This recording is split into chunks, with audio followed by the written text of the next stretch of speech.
Hello, dear followers. Summer is upon us, and I wanted to talk about a topic that shows up in my inbox every year at this time: weight loss. I'm not here today to give you any new advice, and I'm certainly not trying to stop you. What I want to do is to make sure that you understand what you are getting into, and at the same time, maybe save you from creating unhealthy habits and save you some money while I'm at it. First of all, here is something I have been telling my clients for as long as I have been training.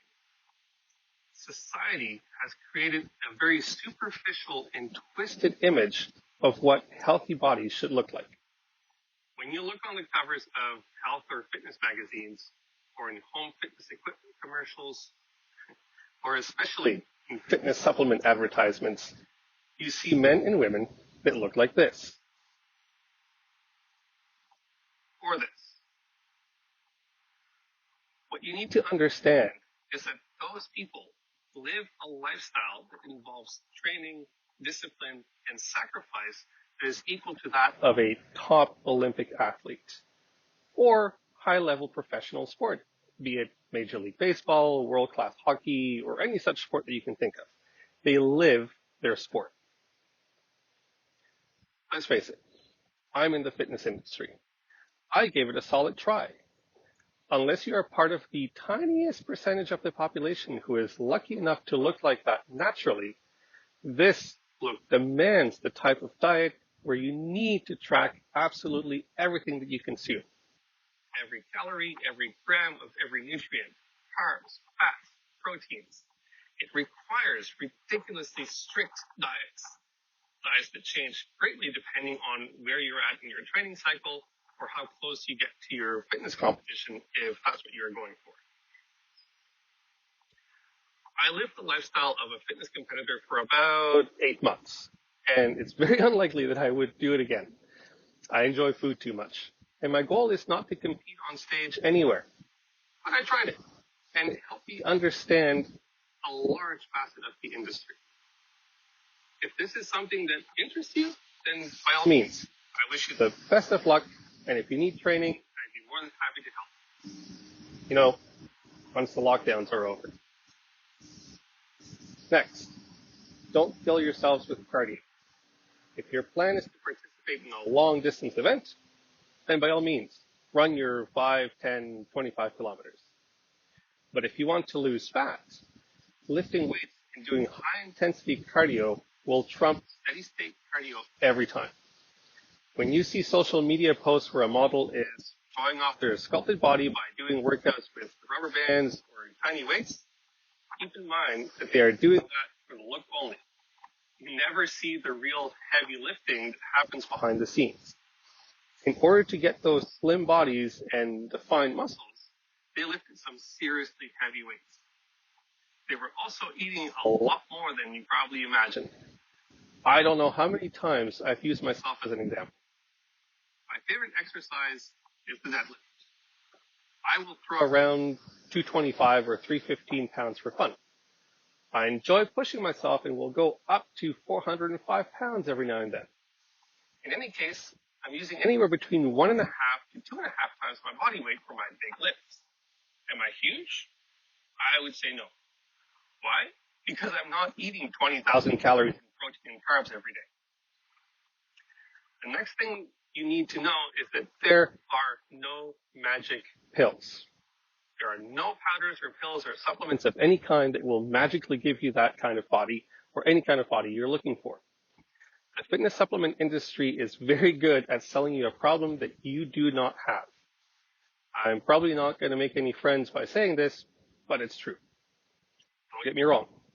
I believe that there are certain supplements that can be beneficial, but only in very specific circumstances. The word supplement itself indicates that it is something that needs to be added to something else. Let's look at the billion-dollar industry of protein supplements. Protein is found naturally in animal meat and in plants. We eat it all the time. It's what every living thing is made of. Unfortunately, in today's society, we sometimes don't get to eat as we should, or in that case, we need a supplement. Another example is when I'm trying to increase muscle size. I have a very hard time eating all the protein that is required to get the gains. My stomach simply can't handle 5 chicken breasts or steaks every day. I know, because I tried, remember? So drinking extra protein, I can handle. If you're someone who does casual workouts 2 or 3 times a week, you don't need to drink your protein. Just go home and eat normally. The same goes for the next most popular supplements, pre-workouts and fat burners. If I had $1 for every time someone asked me which pre-workout is the best, I could retire and probably buy out half of Amazon. Don't waste your money. Every standard pre-workout uses caffeine as its primary ingredient, plain and simple. Again, don't get me wrong. That's neither a bad thing or a good thing. If you feel a small cup of coffee gives you energy, then that's what you will get from most pre-workouts. On the other hand, if you're the type of person that can drink a shot of espresso and go to bed, then you probably shouldn't be taking pre-workout anyway. As a matter of fact, you should be worrying about other issues, such as adrenal fatigue and joint pain. Either way, don't believe that pre-workouts will offer any kind of shortcut to your goal. I am not saying that all supplements are bad, and I am not saying that they can't be useful.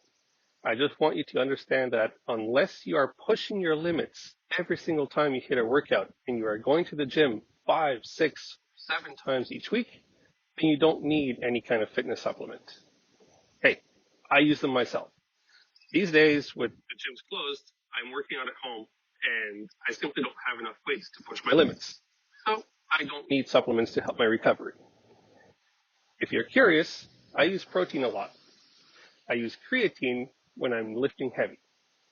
I use citrulline malate to temporarily increase the size of my blood vessels and push more blood and nutrients to my muscles.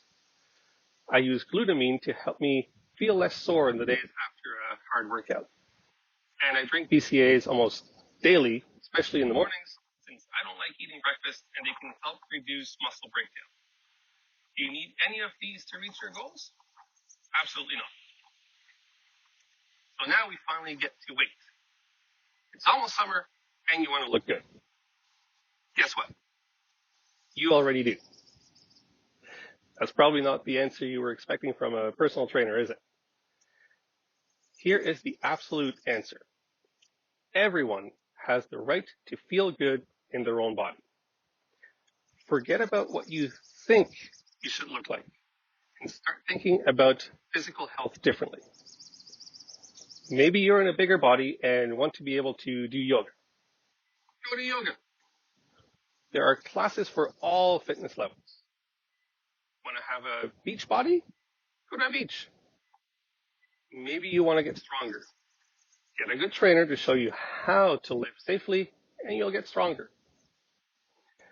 If you want to lose body fat for medical or health reasons, in which case body size doesn't matter.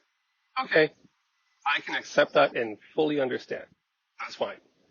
Just do not fall for crazy short-term diets or the latest fad or start eating foods with numbers on them.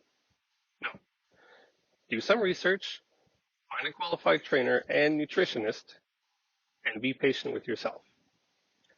Above all else, learn to be happy in your own skin. Looks should never be associated with health, period. That's what I do as a personal trainer. I don't make people smaller.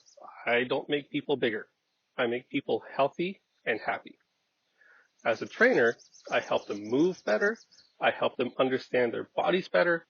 And in the end, hopefully live longer, healthier lives. I really hope this post helps you understand what's out there and gives you a better idea of what you can expect in your pursuit of the body that will make you happy. Thanks for watching.